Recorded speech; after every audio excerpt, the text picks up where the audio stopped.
अस्सलाम वालेकुम, मैं हूं मनाज मुमताज़ और आप देख रहे हैं मनाज इन्फो। हमारी सीरीज़ तलाशे हिंद की पिछली एपिसोड में हमने आपको हिंदुस्तान छोड़ दो यानी क्विट इंडिया मूवमेंट के बारे में बताया। इस किस्त में हम आपको बताएंगे कि हिंदुस्तान को कब और कैसे तकसीम किया गया और 14 अगस्त 1947 की रात भारत के पहले वज़ीर आज़म पंडित जवाहरलाल नेहरू ने वो कौन से अल्फाज अदा किए जो आज भी भारत में गूंजते रहते हैं।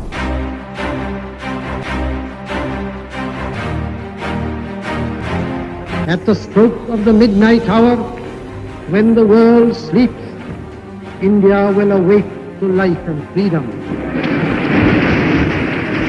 दोस्तों, ये 3 जून 1947 का दिन था कि जब वासिराय हिंद लॉर्ड माउंटबेटन ने तकसीम हिंद के मंसूबे का बाज़ाब्ता ऐलान कर दिया।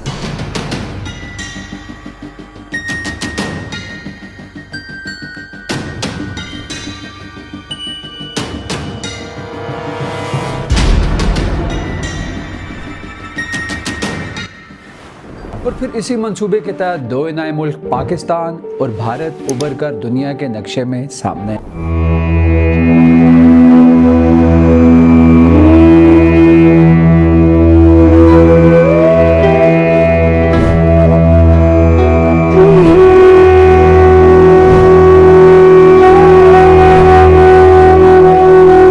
जुलाई 1947 को बरतानवी पार्लियामेंट ने भी बरे-सगीर की आज़ादी की मंजूरी दे दी, जिसके बाद 15 अगस्त 1947 को हिंदुस्तान की आज़ादी का ऐलान कर दिया गया। दोस्तों, अभी 3 जून 1947 के मंसूबे को सिर्फ 11 दिन ही गुजरे थे कि कांग्रेस की वर्किंग कमेटी ने एक इजलास तलब कर लिया। इस इजलास में हिंदुस्तान की तकसीम पर बहुत अफसोस का इजहार किया गया और ये कहा गया ये तो बस एक आर्जी बंदोबस्त था जो वक्त की वजह से ज़रूरी हो चुका था। और वो दिन दूर नहीं कि जब भारत एक बार फिर से मुत्तहिदा हिंदुस्तान बन जाएगा। कांग्रेस की वर्किंग कमेटी ने जो इस इजलास में जो रेजोल्यूशन पास किया वो कुछ इस तरह था। Shape of India and its geographical limits and its mountain and seas have made it clear no human intervention can change this situation. यानी हिंदुस्तान की शक्ल सूरत और इसकी जोग्राफियाई हदूद इसके पहाड़ों और समुद्रों ने तय की है और कोई भी इंसानी तदबीर इसको तब्दील नहीं कर सकती। तो खैर, जिस मुल्क की बुनियाद ही अल्लाह के नाम पे हो और जिसका मतलब ही ला इलाहा इल्लल्लाह हो,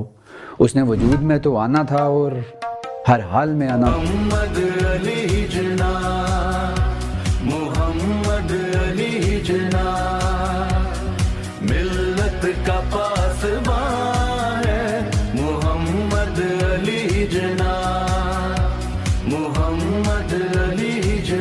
ये 14 अगस्त 1947 की रात थी जब पंडित जवाहरलाल नेहरू दिल्ली पार्लियामेंट में पहुंचे। दिल्ली पार्लियामेंट का मरकजी हाल कांग्रेस के नुमाइंदों से भरा पड़ा था। पंडित जवाहरलाल नेहरू के हाल में पहुंचने के बाद कांग्रेस की एक खातून लीडर सुचिता कृपलानी ने अल्लामा इकबाल की नज़म तराना हिंदी गाई।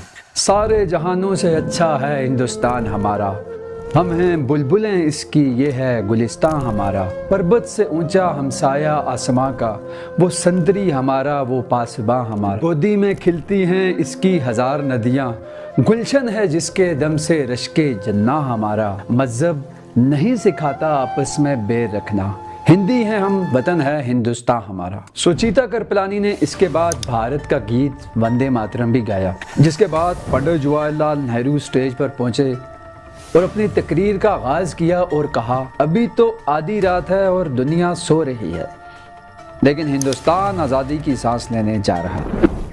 Long years ago, we made a tryst with destiny, and now the time comes when we shall redeem our pledge, not wholly or in full measure, but very substantially. At the stroke of the midnight hour, when the world sleeps, India will awake to life and freedom. इसके बाद पंडित जवाहरलाल नेहरू ने अपनी तकरीर ख़त्म की और हाल में मौजूद तमाम गाड़ियाँ बुलंद आवाज़ के साथ 12 बजाने लगी, जिसके बाद हाल में खोखली सीपी का साज गूंजने लगा, जिसको कदीम हिंदुस्तान में एक ऐलान के तौर पर, एक पैगाम के तौर पर इस्तेमाल किया जाता था। इस मौके पर गांधी जी की जय हो, गांधी जी की जय हो के नारे लगाए गए। दूसरे दिन सुबह होते ही यानी 15 अगस्त 1947 को लोग लाखों की तादाद में पार्लियामेंट हाउस पहुंच गए। आवाम का इतना रश था कि पार्लियामेंट के करीब तमाम सड़कें भर चुकी थी और लोगों का इतना रश था कि इनको कंट्रोल करना एक नामुमकिन बात थी। पंडित जवाहरलाल नेहरू खुद भी पार्लियामेंट हाउस की छत पर मौजूद थे और लोगों को पुरअमन रहने का बार बार कह रहे थे ताकि कोई भगदड़ ना बच जाए, कोई हादसा ना हो जाए, और पुलिस मुकम्मल तौर पर मुजाहिरीन को कंट्रोल करने की कोशिश कर रही थी। दूसरी तरफ सुबह होते ही वायसराय हाउस में पहली हिंदुस्तानी काबीना ने हल्फ लिया और फिर लॉर्ड माउंटबेटन ने अपने ओहदे का हल्फ लिया, जिसके बाद पंडित जवाहरलाल नेहरू ने पहले हिंदुस्तानी वज़ीर-ए-आज़म का हल्फ लिया और फिर यूँ भारत में एक नई हुकूमत बाकायदा तौर पर वजूद में आई, जिसके बाद हुकूमत को 21 तोपों की सलामी दी गई। दोस्तों अब सारे काम हो चुके थे, लेकिन पंडित जवाहरलाल नेहरू ने एक काम करना था कि दिल्ली के मशहूर ज़माना गेट इंडिया गेट के करीब भारतीय परचम लहराना था। लेकिन ये काम काफ़ी मुश्किल साबित हुआ।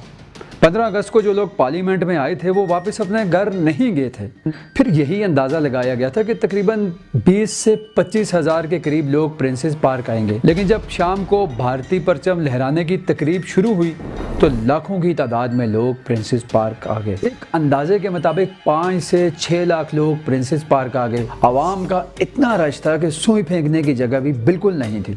ठीक इसी वक्त जब भारत के पहले वज़ीर-ए-आज़म पंडित जवाहरलाल नेहरू वहां पे पहुंचे तो अवाम का यह समंदर देखकर बेहद परेशान हो गए। पंडित जवाहरलाल नेहरू को देखते ही लोगों ने पंडित जवाहरलाल नेहरू को रास्ता देने की कोशिश तो की, लेकिन नाकाम हो गए। अब मसला ये था कि पंडित जवाहरलाल नेहरू ने तो हर हाल में स्टेज में पहुंचना था, क्योंकि पंडित जवाहरलाल नेहरू ने भारतीय परचम लहराना था। फिर पंडित नेहरू लोगों के कंधों पर चढ़कर स्टेज पर पहुंच गए। अब मसला ये था कि लॉर्ड माउंटबेटन भी स्टेज पर जाना चाहते थे, लेकिन अवाम का इतना रश था कि वो अपनी बग्गी से ही नीचे नहीं उतर सके। स्टेज से पंडित जवाहरलाल नेहरू ने लॉर्ड माउंटबेटन की तरफ देखा और लॉर्ड माउंटबेटन ने चीख कर कहा, आप लहरा दें, मैं इधर ही हूँ। पंडित जवाहरलाल नेहरू ने लॉर्ड माउंटबेटन की आवाज़ का अंदाज़ा ही लगाया और फिर झंडे को बुलंद करना शुरू कर दिया।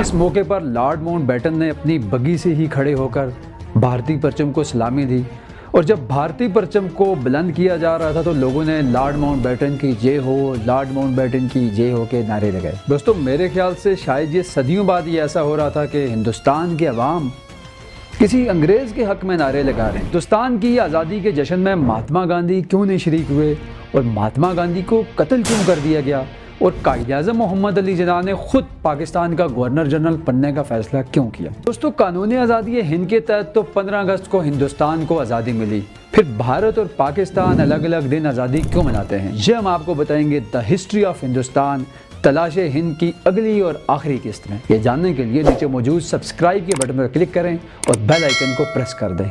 तब तक के लिए अल्लाह हाफ़िज़।